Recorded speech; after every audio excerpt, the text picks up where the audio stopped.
estão com um sentimento de derrota.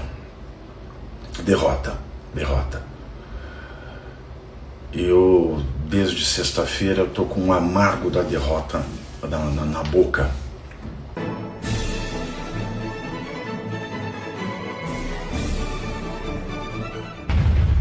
Minhas amigas, se é que dá para dizer que é bom, né? Que final de semana foi esse? Na sexta-feira,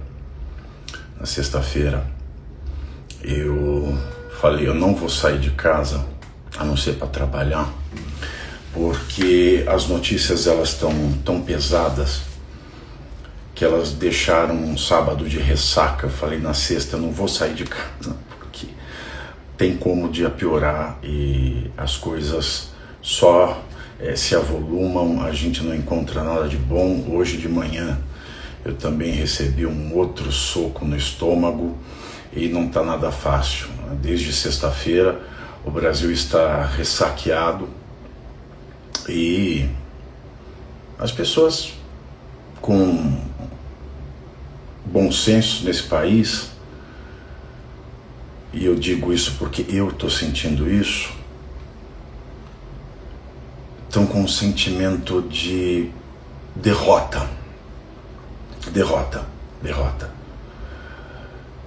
Eu, desde sexta-feira, estou com um amargo da derrota na boca. E hoje, não é como eu tenho que trabalhar, não dá para não trabalhar, até mesmo porque hoje eu fui condenado mais uma vez, né? Recebi outra condenação.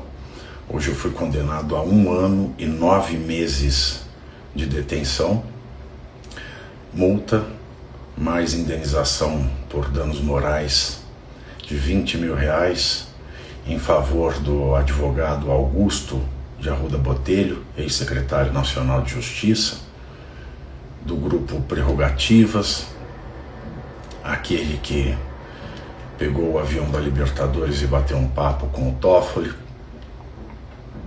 por críticas feitas, né, na decisão criminal do juiz. Da decisão criminal do juiz eu maculei, não é, a honra e a ética profissional do Augusto de Arruda Botelho, por críticas que eu venho fazendo à advocacia dele desde a época que ele deixou o Conselho Nacional de Justiça para se tornar advogado de um caso ultramilionário de mineradoras que está no STF e que a relatoria caiu no colo do Flávio Dino, né, que era o chefe dele enquanto ministro da Justiça. Então, assim que o Dino foi para o STF, essa relatoria caiu no colo, ele deixou o Conselho Nacional de Justiça sem quarentena, sem consultar o Conselho de Ética da Presidência, e já se tornou, isso contrariamente à lei, e se tornou advogado, né, desse conjunto de mineradoras. E eu fiz a crítica, claro, agora fui condenado a 1 ano e 9 meses. 1 ano e 9 meses. 1 ano e 9 meses. Convertidos, né, pelo menos, em serviços comunitários. O que tudo isso quer dizer? Tudo isso quer dizer que ser comentarista no Brasil não é mais permitido. Não se pode mais tecer comentários. E é claro que se o Augusto de Arruda Botelho fosse um sujeito reservado, não fosse uma pessoa pública como fez os debates lá no grande debate com o Caio Coppola, sempre levando uma bela de uma surra do meu amigo Caio Coppola, depois como uma atividade política, né, dentro do Ministério da Justiça como secretário nacional de Justiça do Flávio Dino. E agora vem mais essa surpresa aí. Muita gente pergunta assim, Pavinato, que você mudou de trabalho? Mudei de trabalho porque eu precisava de mais tempo para trabalhar e preciso ganhar mais dinheiro porque as indenizações estão aí.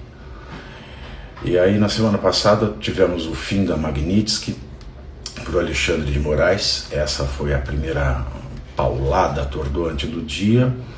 E hoje no meu programa, no Pavio Curto, que começa ao vivo às 7h30 no canal do Portal Metrópolis, é Metrópolis TV, lá no YouTube, eu vou explicar para vocês o que ninguém explicou. O real motivo e a estratégia por detrás da retirada do Alexandre de Moraes da lista dos sancionados pela Lei Magnitsky. E já adianto aqui para vocês, tá? Já adianto para vocês, não é nada nobre, não é nada nobre. E é uma decisão complexa. Esse é um assunto que eu não pude tocar alguns meses atrás, mas eu tomei a decisão de revelar, de abrir para vocês, e eu espero que vocês acompanhem. Depois, na sequência, nós tivemos a cerimônia de inauguração do SBT News, onde estavam presentes muitas autoridades, como o presidente da República, a primeira-dama Janja, o governador de São Paulo, Tarcísio de Freitas, e, por incrível que pareça, o Alexandre de Moraes, que é ministro do STF, e tecnicamente, pelo menos no papel, não é político, né? Não se sabe o que ele foi fazer lá. Na verdade, sabe-se o que ele foi fazer lá. Ele foi cantar vitória, foi tentar passar uma imagem de sujeito bem-humorado, de ser humano que ele não é, de um ser humano que ele não é. E falou, né, teve seu lugar ao púlpito, o que é uma coisa legal, porque a Lei Orgânica da Magistratura Nacional, ela proíbe que um juiz fale fora dos autos, e um ministro do STF é um juiz, portanto é um ato de legalidade, configura um ato de legalidade aquela cena toda.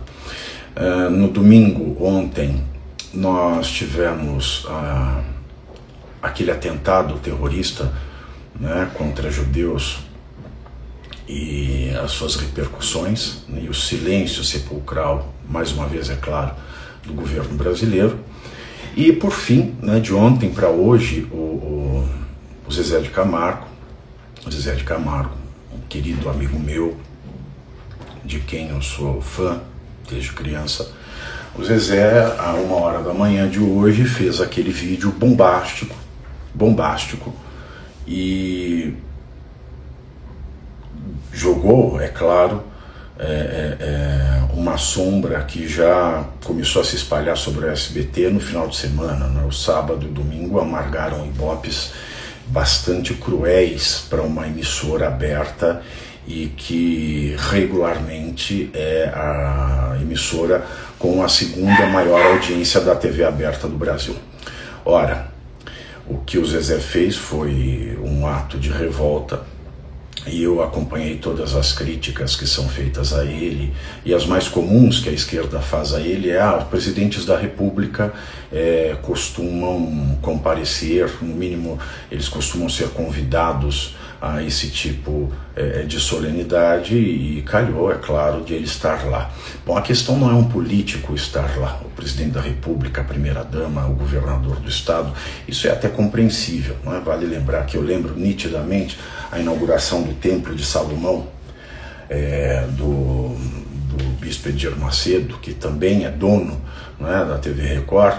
Quando ele inaugurou o Templo de Salomão aqui em São Paulo, ele levou todas as autoridades importantes do Brasil à época, acho que foi em 2014, se eu não estou enganado, de todas as matrizes ideológicas, e todos estavam lá. Mas, diferentemente do que o SBT fez, não houve ali ministros do STF, não havia autoridades do judiciário, muito menos com o palanque, com o púlpito, com o microfone aberto. E o que pega mesmo de bizarro na solenidade de inauguração do SBT, inauguração entre aspas, né? Porque eu não sei se vocês sabiam, mas o SBT News já existia, só não tinha audiência, né? Então ele foi reempacotado, ele foi reajambrado, e ontem foi aquelas inaugurações de obras que já existiam, o que é muito comum na política. Tudo isso desenhado, é claro, pelo marido da Patrícia Bravanel, o Fábio Faria. E sobre esse episódio, né, desse vídeo do Zezé de Camargo, do Zezé, que também está muito abalado, né, com a perda da Mia, né, da cachorrinha dele. E ele era muito apegado a ela, ele levava nos shows, etc. Eu sempre que posso, né, vou aos shows do Zezé, converso bastante com ele nos camarins, e ele tem um amor danado, né, 16 anos com a Doguinho e ela faleceu, né, com 16 anos, e ele também ficou bastante abalado com isso. E eu conversei com o Zezé hoje de manhã, conversei bastante com ele, conversei com contatos do SBT sobre essa questão, e eu vou trazer para vocês também hoje à noite, às 7h30 da noite, ao vivo, no Portal Metrópolis, no canal do YouTube, né, do Metrópolis, no meu programa Pavio Curto. Eu vou também contar os bastidores, né, dessa história, o que levou o Zezé de Camargo a fazer isso, e o que está acontecendo. Porque isso caiu como uma hecatombe, né, isso caiu como uma hecatombe no SBT. Ele não fez como fez isso já vou adiantar para vocês aqui em primeira mão, como fez o Pablo Marçal, né, um ensaio de não põe o meu programa no ar só para dar audiência. Não foi isso que aconteceu, muito longe disso, né? Ele realmente fez aquilo por uma questão de ética, por uma questão de caráter, e o que pesa na verdade, o fato, né, que é indelével, não se dá para pagar o fato de Alexandre de Moraes ter falado, feito um stand-up sem graça na inauguração de algo que já estava inaugurado, que é o SBT News, e sendo que a lei orgânica da Magistratura Nacional proíbe, veda. A circunspecção não é compatível com o que aconteceu no SBT News, falar fora dos autos, porque de certo ele falou de casos que ele pode vir a julgar, fez lá a sua propaganda político-oligárquica, né,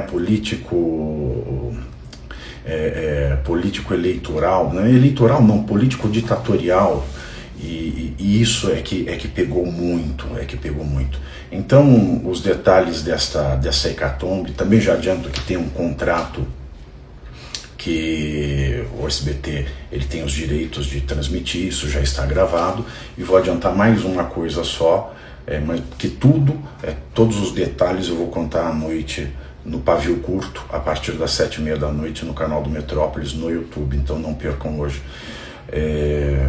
A produção desse especial foi paga por ele, né? Ele assinou com o SBT, é claro, o SBT tem todo o direito de transmitir,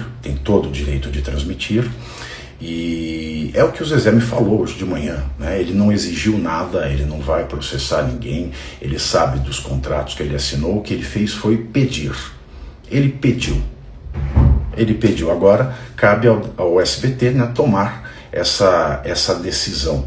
E é uma decisão difícil, porque, em primeiro lugar, o que colocar no lugar desse especial que foi pago pelo Zezé, a produção foi paga pelo Zezé. O que se usou do SBT foi o espaço, foram as câmeras, o pessoal de edição, o pessoal que já trabalha lá, com o equipamento que já está lá, mas artistas, passagens, a produção toda, né, quase 300 mil reais de produção desse especial foram arcados pessoalmente pelo Zezé de Camargo. Então essa decisão fica muito mais complexa de ser tomada, porque o Zezé foi muito duro nas suas críticas, e, é claro, agora nós temos do outro lado a questão de caráter de passar ou não passar, independentemente do contrato que dá o direito do SBT de transmitir esse especial.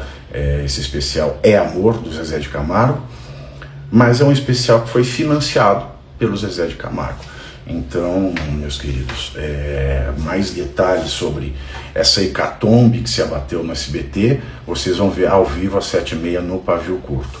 E os desdobramentos de tudo isso, além da questão da Magnitsky, que eu vou revelar para vocês o que ninguém revelou até agora, todos os bastidores da queda da Magnitsky, a questão do SBT News, somada a hecatombe Zezé de Camargo da 1h da manhã da madrugada de hoje, os atentados que infelizmente ceifaram mais vidas de inocentes. E aliás, né, vale lembrar, muita gente fala, Silvio Santos sempre foi governista. De fato, Silvio Santos sempre foi governista, Silvio Santos sempre se deu bem com todos os presidentes, sem exceção. Mas a questão do Lula tem uma particularidade neste exato momento. Neste exato momento, nós temos um Lula antissemita, nós temos um Lula que é contra o Estado de Israel, nós temos um Lula que dá de ombros para a vida de judeus. E vale lembrar que, diferentemente das filhas, né, e da viúva, o Silvio Santos era judeu. O Silvio Santos, inclusive, no seu sepultamento, ele ocorreu dentro do cerimonial judaico. Então nós temos um outro presidente Lula, não é o Lula que o Silvio Santos conheceu, é um Lula que manifestamente se coloca contra o povo judeu. Então vale lembrar isso também.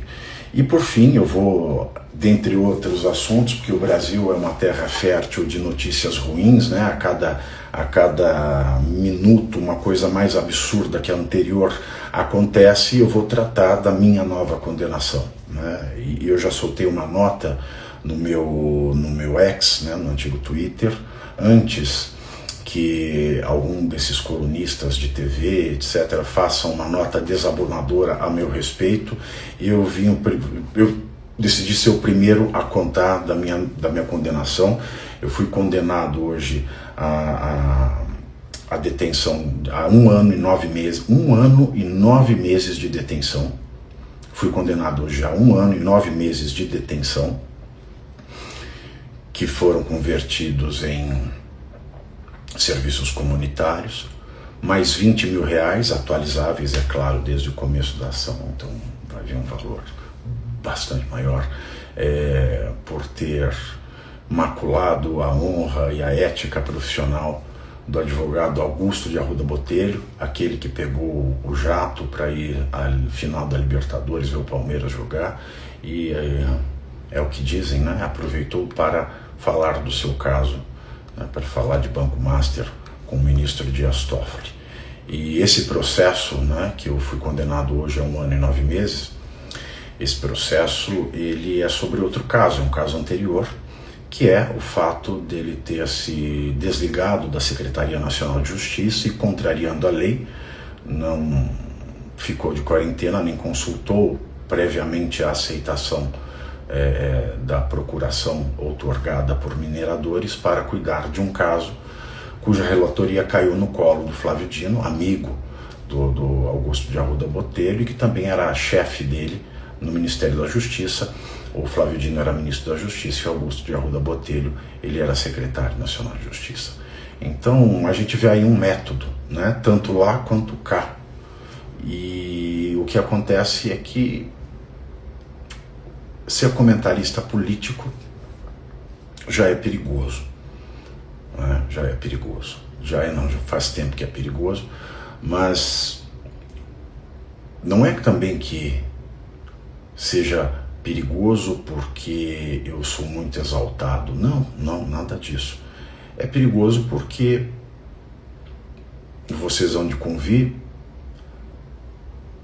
nós temos que encarar fatos que não são republicanos e silenciar, se eles, é claro, fazem parte desta patota do poder.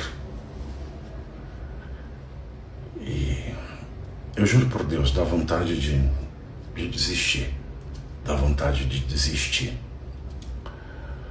Dá vontade de desistir porque a uma é caro, né? Já tem a indenização do ex-juiz auxiliar do gabinete do Moraes, aquele que tratou como tratou uma menina de 13 anos, e eu me revoltei.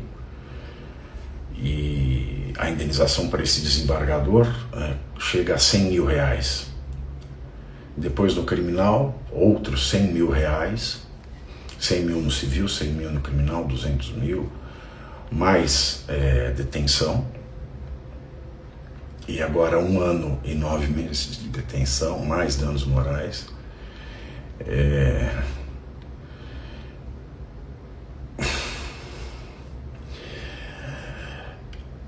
Eu que já estava com problema de falar em público desde sexta-feira, com gosto da derrota na boca, vocês não imaginam como é que está o dia de hoje. Vocês não imaginam como é que está o dia de hoje. E então, hoje à noite, ao vivo, a partir das 7h30, eu vou desenhar para vocês, eu vou contar para vocês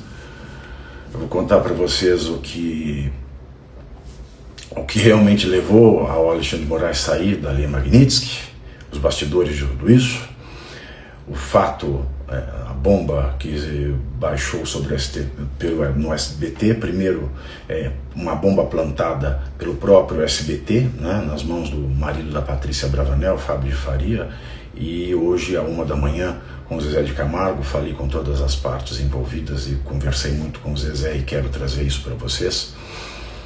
E também dos outros assuntos e do meu caso aqui, né? Bom, enfim, é isso, né? Tá difícil continuar. Se não tiram a gente de circulação, quebram a gente financeiramente, né? Ainda cabe recurso, é claro, essa foi uma sentença de primeiro grau, agora eu vou recorrer ao Tribunal de Justiça. E, meus queridos, salve-se quem puder, né? Eu fico lembrando que quando a Janja foi apresentar o palácio para a Rede Globo e acusou a família Bolsonaro, a Michelle e o Jair Bolsonaro, de terem roubado móveis, veja, furtado móveis, né? Essa acusação configura calúnia, configura difamação, de certo, e, é claro, causa injúria no caluniado. Então nós temos um crime perfeitamente, triplamente qualificado, calúnia, injúria e difamação. A Janja não respondeu por nada, e a indenização por danos morais foi de R$15 mil, a família Bolsonaro, ao Jair e a Michelle. E detalhe, nós estamos falando de uma acusação que foi feita no Fantástico da Rede Globo, que é a emissora de televisão com mais audiência no mundo, em número de televisores ligados. Então fica claramente exposta à perseguição política desse país. Claramente exposta à perseguição política desse país. Porque os móveis foram achados, ninguém pediu desculpa a Michelle, ninguém pediu desculpa ao Jair Bolsonaro, a justiça lhes deu R$15 mil por danos morais, enquanto eu, comentarista político, por comentar fatos que envolvem pessoas públicas, com razão, tudo objetivamente comprovado, fatos públicos e notórios, sou condenado a 1 ano e 9 meses de detenção, mais 20 mil por danos morais. E agora, né, vamos recorrer ao Tribunal de Justiça aqui de São Paulo. E quem sabe eles pioram a minha situação, porque tá difícil, gente. Tá difícil. Não tá fácil, não. Então, é isso. Eu conto com a audiência de vocês hoje, ao vivo, às 7h30 da noite, lá no YouTube, no canal do Metrópolis. Tá? O pavio curto começa às 19h30 e tudo isso mais um pouco, né? Tudo isso e bastante mais coisas que eu vou revelar para vocês hoje a partir das 19h30. Né? Muita gente que fala, passa o Pix, ainda vou recorrer, então tem as custas de recurso, etc. Mas eu deixei a chave no título, anyway, e pavinato com 2 T's, @outlook.com, não tem .br, pavinato com 2 T's, pavinato, do jeito que escreve o nome, @outlook.com, não tem .br, mas é isso, ainda vou recorrer e por enquanto ainda eu estou em circulação, não é? Vamos ver o que acontece primeiro, se me tiram de circulação ou se me quebram financeiramente, né? Porque são duas formas de você condenar alguém, né? Tirando a liberdade e deixando na miséria. E a gente continua, Aí a gente está na luta, porque haja idealismo, haja idealismo, haja idealismo. Haja querer ter um país, pelo menos livre, onde os homens públicos podem, não só podem, como devem sofrer as críticas do público. Porque o dinheiro que os alimenta vem do bolso do público diretamente através do imposto que é tomado. Ninguém do povo vai lá e contribui espontaneamente. Ninguém do povo vai lá dar audiência, se entreter com essas pessoas. Não, esse dinheiro é tomado através dos impostos e eles comem, bebem, dormem, viajam com o dinheiro do público. Então, o mínimo que eles devem fazer é suportar e responder com ações, não na justiça, mas ações políticas efetivas mostrando que as críticas estão erradas. Mas não é isso que acontece. O que a gente está vendo hoje, é o público, ele se tornou a pior espécie de vassalo, um vassalo quase que feudal do homem público que ele mesmo sustenta. Bom, meus queridos, era isso, o desabafo está feito. Eu espero contar com todos vocês, hoje à noite, às 19h30, no Pavilhão. E tem mais coisas, viu? Tem mais coisas. Eu conversei também hoje com o deputado Nicolas Ferreira, conversei com o Zezé, falei com o SBT, levantei tudo sobre a Lei Magnitsky, ou seja, o que eu vou trazer para vocês hoje é um programa para lá de especial. Porque mesmo desestimulado, mesmo intimidado por mais essa sentença, né, que me aplicou indenização por danos morais, multa e 1 ano e 9 meses de detenção, mesmo desestimulado e intimidado, hoje eu vou abrir tudo de todos para vocês a partir das 19h30 ao vivo no canal do Metrópolis. Tá bom? Um beijo grande para vocês, uma boa semana e, é claro, orem por mim. Orem por mim, não tá fácil. Até mais tarde. E você aí, já está preparado para ter todos os argumentos para dizer que Marx não foi um cara legal, para dizer que o comunismo não é um lugar para diversidade, para desmontar essa grande fake news histórica da esquerda, que é repetida por nossos professores de história, de geografia, de sociologia, que é repetida nas universidades, que é repetida nos livros. Está preparado para dizer por que Marx não era um cara legal e por que todo marxista raiz também não é, e porque o comunismo é terrível? Você já leu nos Anais de Marx? Pois é, aqui nesse livro você vai encontrar tudo o que você precisa saber para responder aquele sabichão que diz que Marx é um cara legal. Pois não é. Leia agora, nos Anais de Marx, a trolha do comunismo transviado para encaçapar idiotes. À venda em todas as livrarias do Brasil, pelo site ou nas lojas físicas. Não deixe de ler.